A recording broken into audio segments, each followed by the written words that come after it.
A'udzubillahi minasyaitonirrajim. Bismillahirrahmanirrahim. Allahumma 'allimna ma yanfa'una wanfa'na bima 'allamtana innaka antal alimul hakim. Wa sallallahu ala sayyidina maulana Muhammadin wa ala alihi wa sahbihi wa sallam ajma'in. Alhamdulillah alamin. Ayat 197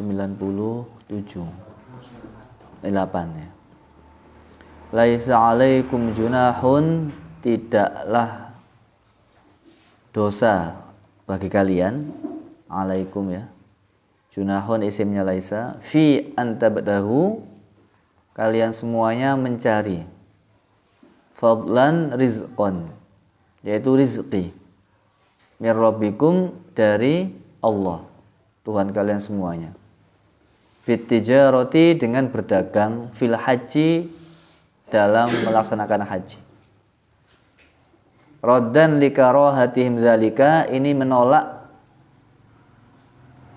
raddan karena menolak, likarahatihim, karena tidak sukanya orang Arab waktu itu atau muslimun waktu itu, zalika, atas berdagang pada waktu haji. Jadi orang-orang muslimun sebelum ayat ini turun itu merasa tidak nyaman, seakan-akan itu tidak baik atau bukan perbuatan yang mulia jika dia haji sambil berdagang. Haji nggak usah niat dagang. Akhirnya Allah nggak apa-apa, laisa alaikum junahun, tidak berdosa. Kamu semuanya mencari rizki dari Allah dengan bitijarah, dengan berdagang. Yang tidak boleh kemarin apa? Kalan alan nas, yaitu minta-minta manusia atau berharap pemberian dari manusia. Tapi kalau kita bekerja nggak ada masalah. Kerja itu ibadah, rezeki itu jatah. Nah, gitu. Kalau enggak, jadi kita itu kalau nggak kerja juga nggak enak. Kalian punya banyak, nggak kerja ya nggak enak. Kan nggak enak. Hidup turatur, nggak punya visi misi, nggak enak. Harus punya lah, visi misimu apa di dunia ini? Iya apa tidak? Kerjaan itu orang macam-macam. Ada orang itu kerjanya itu nyata, ada yang kerja tidak nyata. Yang nyata itu apa? Jualan sayur nyata, berdagang nyata. Ya nggak nyata gimana yang nggak nyata? Wiritan. Jadi ketika ngajar begini kan nggak nyata ini. Nggak ada yang gaji kan? Nggak ada yang gaji. Kita kerja. Apa buktinya? Ya ibadah ini kan itu. Ibadah kan ada mahdhah, ghairu mahdhah. Ya orang yang jualan di pasar ibadah tapi ghairu mahdhah. Ya atau tidak? Kerja kan ibadah. Kalau ibadah ada dua model, mahdhah, ghairu mahdhah. Murni sama tidak murni. Yang murni itu sholat, mahdhah. Yang enggak mahdhah, berdagang tadi itu. Lah seperti kayak ngajar begini, ini mahdhah atau tidak mahdhah? Nah, tergantung perspektif dan persepsinya masing-masing. Gitu. Kalau memahami ini sebagai kerjaan, ada absensinya macam-macam, ya terserah dianggap itu kerja. Ada RPS-nya kan, ada kurikulumnya, silabinya, ada nilainya, input, siakat, ini macam-macam lah. Ya terserah itu, kalau dia katakan itu kerja ya silakan. Dianggap ini mahdhul, ini kan ibadah ngajar orang, ya terserah kan gitu. Itu persepsinya berbeda. Sesungguhnya kalau orang bekerja di pasar pun dia itu ibadah karena Allah, mencari rezeki. Wa qul i'malu fasayarallahu 'amalakum wa rasuluh. Apa i'malu itu? Kerjalah. Perintah itu wajib. Jadi orang harus bekerja. Ya toh? Wa qul i'malu. Lalu apa kerjaannya? Masing-masing orang beda. Apa dalilnya? Qul kullu ya'malu 'ala syakilatihi. Nah, masing-masing orang punya syakilah, kemampuan beda-beda. Ada orang konseptor, mikir kuat, tapi sudah kerja, baru setengah jam sudah jarem kabeh, sudah linu, pegel linu, asam urat, enggak karu-karuan, wis capek sekali. Itu. Berarti dia itu pemikir. Sebaliknya ada orang itu dia tidak cocok untuk pemikir, suka kerja. Wah, kalau kerja wis seneng, enteng, rikat, dia enggak capean. Berarti memang orang pekerja. Enggak bisa dipaksa itu. Kalau ada orang ya konseptor ya pekerja, itu orang hebat, jarang kan itu. Jarang. Ada orang itu kenyataan. Ada orang itu ya pegang buku sakit kepala, itu ngomong betul orangnya. Pegang buku buka ini sudah sakit kepala, dia juga tutupin, baru nggak sakit kepala. Bayangkan coba. Memang dia itu berarti tidak pantas sebagai seorang guru, dosen atau sebagai pemikir. Kalau kita belajar pada ilmu lebah, kan ada lebah pekerja, ada lebah ratu. Jadi lebah itu ada yang sifatnya itu memang ratu dia itu hanya di sarangnya mengatur para pekerja, dan ada lebah pekerja itu ada. Ada lebah pekerja, ada lebah ratu itu ada. Memang sudah ada tatanannya, hidup itu nggak bisa dipaksakan. Jadi kalau kalian tuh ya, ini hati ya, kalau kalian tuh lihat buku kok sakit kepala, wis. Ya, kalau mau S2 mikir ulang lagi lah kalau mau S2. Cukup S1 aja. Loh iya itu betul itu. Nggak kerasan dia itu pegang laptop, nulis itu nggak kerasan. Berarti dia tidak di bidang itu. Dan sebaliknya ada orang itu juga tidak bakat di bidang pekerjaan. Dia kalau kerja mesti sakit. Baru kerja sehari itu udah sakit. Nah, berarti dia bukan seperti itu. Paham nggak, Rek? Nah, ada orang itu begini. Bekerja itu tadi ada yang mahdhah, ada yang ghairu mahdhah. Ada orang ya, kok hidupnya enak, kerjaannya kok nyantai, biasa-biasa, atau mungkin dia nggak bekerja. Oh, jangan dikira nggak bekerja. Kalau dia itu diam di rumah, banyak tamunya, pekerjaan dia nerima tamu itu tadi. Paham nggak, Rek? Nerima tamu itu capek kan, duduk aja dari mana, kan gitu. Capek, Rek. Jadi pekerjaan dia itu menerima tamu itu. Iya apa tidak? Ya terima tamu itu pekerjaannya. Lah tamunya bawa amplop, bawa gula, kan begitu. Dia bekerja. Konsultasi kan? Lah dia bisa begitu gimana? Nah, dia bisa begitu gimana? Dari Allah. Terima tamu, dia nggak bisa kerja karena tamunya banyak ke rumahnya. Tanya apa aja macam-macam. Padahal dia juga punya masalah kan? Wah, benar. Tamunya bawa banyak masalah. Padahal yang ditamoni juga punya banyak masalah. Loh itu sudah jelas itu, yang punya bapak disering ditamoni orang tanya, Pak jenengan masalah banyak lele, gitu sama, banyak masalahnya. Tanya bapak yang sering ditamoni kalau ada ya, tanya bapaknya, pusing juga mikirin kamu.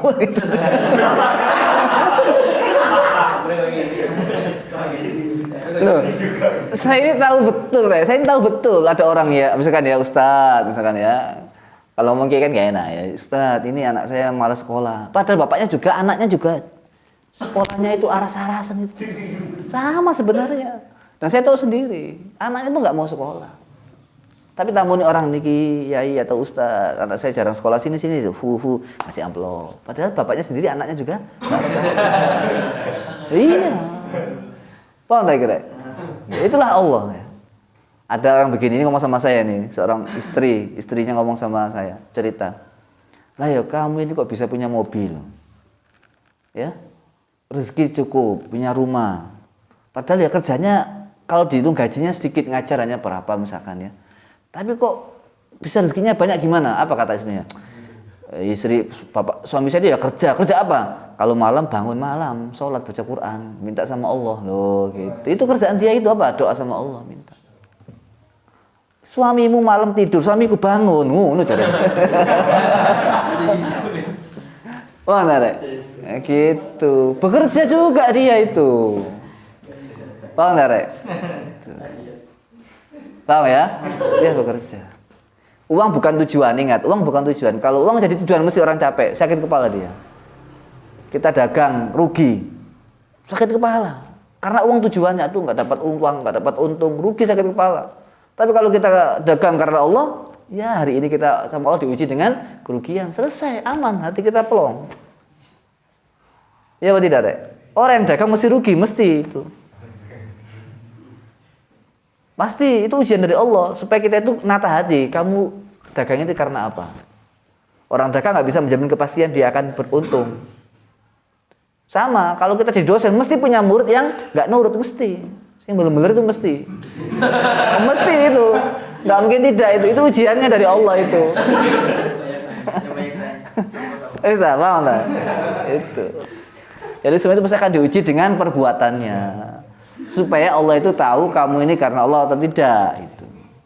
Nah, apa yang ingin saya sampaikan dari sini? Saya ngomong ibadah makhluk. Apa yang saya sampaikan? Sesungguhnya kalian ini sedang bekerja. Apa kerjaan kalian? Ngaji Quran. Apa pekerjaan kalian? Belajar. Itu pekerjaan itu. Ibadah itu. Maka siapakah yang paling mumpung, yang paling banyak untungnya di sisi Allah? Kalian sekarang itu ibadah, nggak kelihatan uangnya, Rek. Tapi nilainya Allah yang nyimpen nanti itu. Dan tapi kan Allah kan sudah tampakkan kan sebagai bonusnya kan sudah sering dapat rezeki yang tak terduga. Ya? Kalian terus nggak usah beli jajan, cukup makan sini jajan datang. Iya apa tidak? Sedekah aja sedikit ya, yang datang banyak, kita nggak usah request. Paham tak, Rek? Gitu. Saya membaca dalam kitab Usfuriyah kalau nggak salah, lupa saya baca buku Usfuriyah, saya ingat saya. Usfuriyah ini namanya cerita bukan hadis ya. Jadi kalian sedang bekerja, Rek. Maka perbaikilah pekerjaan kalian. Yang serius dalam bekerja. Honor menyesuaikan. Kalau kamu pondok ngintip, honor menyesuaikan. Benar saya ngomong. Allah yang menilai semua itu. Kamu kerja kepada Allah, maka Allah yang nilai. Maka kalau kita ngajar gratis, harus semangat, Rek. Sama seperti kita ngajar dibayar. Karena kalau gratis justru Allah yang bayar. Kalau yang bayar tak terduga. Dan kamu nggak akan nyangka sebesar itulah Allah kalau bayar kita. Gitu. Kalau orang bayar itu berapa bayarnya orang? Itu pakai tanda tangan kan? Itu pun kalau nggak telat. Itu pun kalau banyak. Kalau Allah, kamu akan kaget dengan pemberian Allah. Paham nggak? Maka yang serius kalau bekerja kepada Allah itu. Kalau ngaji itu ingat, ya saya bekerja ya Allah. Ngantuk gak digaji Gusti Allah ya Pak. Itu yang penting menurut saya. Itu yang saya sampaikan. Kali jam 10 malam kalian ngaji, itu kerja itu, ibadah itu kerja itu. Digaji apa? Digaji pasti. Ingat-ingat, ini nggak ada yang meleset ini nggak ada yang meleset. Tidak ada orang sukses tanpa perjuangan. Kalian cek rektor, profesor, doktor itu gimana kalau malam itu? Gimana capeknya? Itu kerjanya luar biasa. Nggak ada orang sukses tanpa leha-leha itu nggak ada. Jangan dikira orang sukses itu ya paling mancing tok, nganggur-nganggur YouTubean, game-gamean, nggak ada begitu. Jalan-jalan, gowes setiap hari, nggak mungkin begitu. Orang-orang sukses itu mesti kerjanya juga luar biasa mereka. Malam orang tidur dia bekerja, dia refreshing, dia mikir. Paham lagi, Rek? Maka kalian ini sekarang sedang bekerja. Jadi jangan sampai sia-siakan itu. Setiap detik ada nilainya di sisi Allah itu. Orang-orang yang sukses itu orang-orang yang penuh dengan perjuangan, kegigihan dan pengorbanan. Tanya itu nggak ada yang meleset. Ini nggak ada. Dia kok pinter ketepaan, nggak ada. Dia kok sukses, ya nasibnya nggak ada. Ya memang nasibnya apik wujud di profesor. Gak iso begitu. Pasti malamnya nulis, mikir. Pasti begitu dia itu. Orang lain nyantai dia itu mikir, dulu itu sambil mikir, tadi penelitian jadi lopo kira gitu. Fenomena apa ini? Teorinya apa? Lalu apa nulisnya? Gitu. Kamu kan tinggal api erek keplok tangan. Dia mikir gitu. Kenapa kok terjadi fenomena seperti ini? Teorinya bagaimana? Dikaitkannya apa efeknya? Samping gitu dipikirkan itu, mikir. Jadi kamu tepuk tangan dia itu mikir. Oh enggak ada. Jadi orang-orang itu nggak ada yang nyantai, satu pun nggak ada yang meleset ini. Tanya, pokoknya kalau di UIN ya, kalian punya dosen, misalnya di UIN ya, dosen kita lah. Kalau kamu kagum sama beliau, karyanya bagus, profesional, lihat bagaimana kesehariannya dan bagaimana dia menjalani kehidupannya. Nggak seperti orang biasa. Pasti dia istimewa. Yang nyantai biasa-biasa, dia mutolaah. Dia punya visi misi. Gitu. Yang lain dosen, kalau ada dosen kok nyewantai ini ya hidupnya memang begitu santai sekali. Paham tak kira? Ya, teliti ini gak ada yang meleset, gak ada yang ketepaan. Orang sukses itu pasti dengan susah payah berusaha. Kiai top, misalnya kiai ya top, itu usahanya tirakatnya luar biasa itu. Nggak tidur, kemudian bagaimana dia menahan lapar, menahan hawa nafsunya, mengekang dirinya. Terus kemudian dia itu melatih mentalnya, itu luar biasa sampai jadi orang hebat. Nggak ada orang hebat itu nyantai, nggak ada. Satupun nggak ada, satupun aja nggak ada. Kalau kaya ketepaan bisa, warisan kan? Bisa. Ganteng ya sudah lahirnya itu rahime, ganteng ya sisok. Ya, keturunan ketepaan bisa. Tapi kalau kesuksesan nggak bisa keturunan. Kiai, orang-orang pinter itu anaknya gennya pinter. Tomak kalau nggak diasah jadi bodoh. Bibitnya bagus. Kiai, orang cerdas itu bibitnya bagus. Gak disirami, mati layu. Orang biasa, bibitnya biasa, setiap hari disirami ya. Dirawat, dipupuk, kemudian pokoknya diperhatikan, jadinya bagus. Saya nggak pernah lupa itu, 99% orang di dunia berhasil itu karena keuletan dan ketekunan serta kerajinan dia. Rajin. 1% saja orang sukses tanpa ada rajin. 1% ini penelitian. Tapi kalau dari faktor apa yang buat orang sukses, ya faktor apa? 85% orang sukses karena faktor emosional dan spiritual. 85%. Faktor sukses itu dari emosional dan spiritual. Makanya ada kiai, ustadz itu nggak sampai pinter, nggak bodoh tetap, tapi dia nggak pinter, biasa aja. Santrinya bisa ribuan.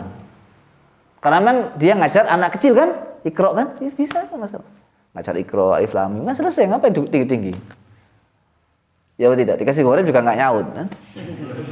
Sekali batak sini, kali batak sudah sukses dia. Mengatakan anak bisa baca Quran. Kalau sudah bisa baca Quran baru dikirim ke MBSM gini. Dia hanya pembinaan aja. Benar ya? Berkahnya. Jadi emosional spiritual. Apa emosional itu? Emosional itu adalah akhlak. Ini dunia. Apa spiritual? Wiritan, kedekatan dengan Allah. Kalau ada orang ya ceramah kata PN kok lari, itu spiritual itu dungone mandi deh. Wiritannya kuat. Jadi kalau besok kamu ceramah enak, kalau saya undang ya, introspeksi. Wah, Rek. Wah ya. Nah, gitu. Wes, kita lanjut lagi. Ingat, kalian sedang bekerja Rek, ono sini lagi ya. Gaji sesuai dengan pekerjaan. Nah, ingat itu. Fa idza afawtum, jika kalian semuanya sudah bertolak, dafatum itu ya bertolak itu ya. Min Arafah, tidak ada Arafah. Ba'dal wuqufi, setelah wukuf biha di Arafah, fadhkuru, maka zikirlah, ingatlah Allah. Ba'dal mabiti, setelah mabit bi Muzdalifata, di Muzdalifah, bitalbiyati, dengan labbaik Allahumma labbaik, wa tahlil wa du'ai, dan doa. Indal masy'aril harami, di masy'aril haram itu huwa jabalun fi akhir Muzdalifah, yaitu di gunung di akhir Muzdalifah. Yuqallahu qazah, wa fil hadithi, namanya qazah ini. Fil hadithi annahu sallallahu alaihi wasallam waqafa, itu wukuf bihi atau berdiri ya. Rasulullah itu berdiri di gunung tadi itu, yadhkurullaha, ingat kepada Allah, wa yad'u, dan berdoa kepada Allah, hatta asfara jiddan, sampai sudah menguning itu mataharinya. Jiddan dengan sangat. Asfar kan kuning ya. Rawahu Muslim. Dari mulai malam sampai hampir siang. Wazkuruhu, dan ingatlah Allah, kama hadakum, sebagaimana Allah memberikan hidayah kepada kalian semuanya, bima'alimi dinihi, dengan beberapa ma'alim itu apa? Seperti kayak apa? Penjelasan agamanya. Ma'alim itu kan penjelas. Apa indikasi itu? Ya itu ya, alamat ya. Alamat kan penjelas ya. Alamat. Tanda ya, tanda. Seperti kayak ya tanda. Ya. Wa manasiki hajihi, dan beberapa manasik haji. Manasik itu kan tempat ritual ya. Haji. Wal kafu, utawi kaf li ta'lil, itu untuk ta'lil. Kaf itu artinya untuk ta'lil. Ta'lil apa? Alasan. Wazkuruhu kama hadakum, artinya apa? Ingatlah Allah supaya kamu mendapat hidayah dari Allah. Nah, jadi maknanya itu, ka itu bukan sebagaimana atau seperti, ingatlah Allah supaya Allah memberikan kamu hidayah. Nah, itu maknanya kaf di situ. Wal kafu li ta'lil maknanya ta'lil. Wa in mukhaffafah ya, wa in kuntum min qablihi ya, meskipun kalian semuanya min qabli sebelum mendapat hidayah dari Allah la minadh dhalin, itu khobarnya inna. Jadi itu inna. Asalnya itu innahu kuntum. Bukan in jika. Tapi in yang di mukhaffafahkan apa? Diringankan dari inna. In mukhaffafah. Jadi ini artinya sesungguhnya. Meskipun kalian semuanya gitu ya. Wa inna hu kuntum min qablihi. Wa in mukhaffafah ya. Ini kalau bahasa Jawanya itu senajan ya. Senajan itu bahasa Arab Indonesianya. Meskipun ya, meskipun. Ini bukan min in jika, tapi min meskipun. Meskipun kalian semuanya sebelum dapat hidayah itu orang-orang yang sesat. Ya. Jadi dari sini bisa diambil kesimpulan, kalau kalian sesat, bingung, tidak tahu arah, maka perbanyaklah zikir, ingat kepada Allah. Nah, jadi kalau lagi sumpek ya, kalau lagi sumpek jangan buka HP, jangan buka buka dompet ke mall, ya, tambah sumpek, ya, dompetnya sumpek, langsung ambil ke masjid, ke musola, ambil wudhu, baca Quran. Coba testimoni, ini nggak pernah gagal, ini pasti. Pastinya saya itu ya, artinya pastinya manusia itu 99,9%. Allah yang menentukan. Cuma saya ngomong pasti ini untuk meyakinkan kalian. Gitu. Coba ya, ini nggak meleset. Kalau kalian sumpek di puncak kesumpekan ya, wudu, ngaji Quran, tartil, yang khusyuk secapeknya, sampai capek, sampai pegel ya, sampai pegel. Ngaji Quran tartil, tapi tartil, kalau nggak bisa, tartil, dihayati. Apapun sumpek kalian, apapun ini, nggak pakai sebagian, apapun sumpek kalian, begitu Quran ditutup sadaqallahul azim ya, diucapkan, sumpek kalian hilang. Testimoni ini nggak pernah gagal. Buktikan aja. Kalau gagal nanti ngomong saya, ya, tak suruh beli madu. Bisa lah, ya nggak gagal. Ada gagal ngomong sama saya. Ini nggak gagal.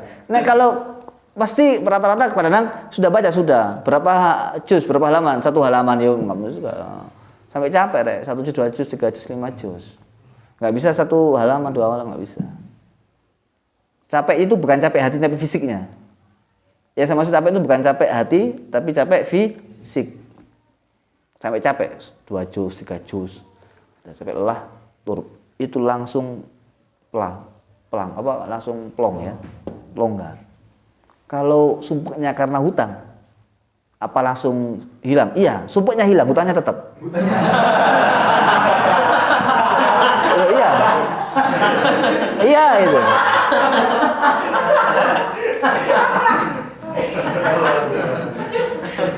Coba aja.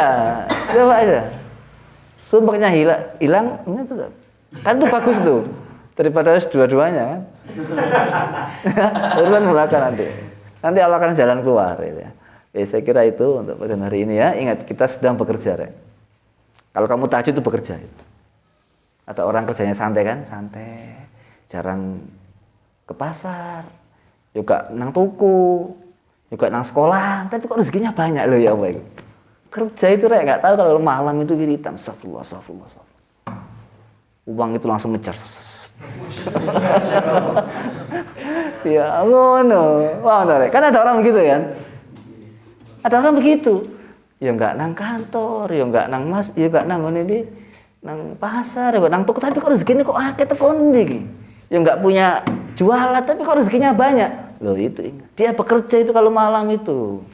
Allahu akbar. Rabbighfir warhamni Oke. Komentar ya Hanan ya Manan ya Fattah Razzaq. Oh.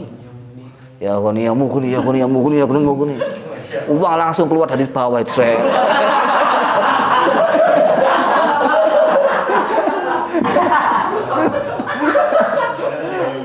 Lu betul itu. Betul. Siapa? Kalau dia seorang guru, berapa gaji guru? Kalau dia dosen, berapa gaji dosen? Kalau dia jualan apa? Yang beli berapa sehari? Nggak ada yang beli sehari. Sudah promosi kalau yang beli, Rek. Coba rezeki datang dari Allah itu. Nah, itu ya. Pekerjaan dia apa? Ya wiridan itu. Maka jangan sampai nggak dua-duanya, nggak kerja, nggak urutan, jadi apa? Ya, tapi tetap kita kerja karena Allah, Rek. Kita kerja karena Allah. Nanti Allah yang ngelola rezeki untuk kita. Gitu ya. Terus kita akhiri.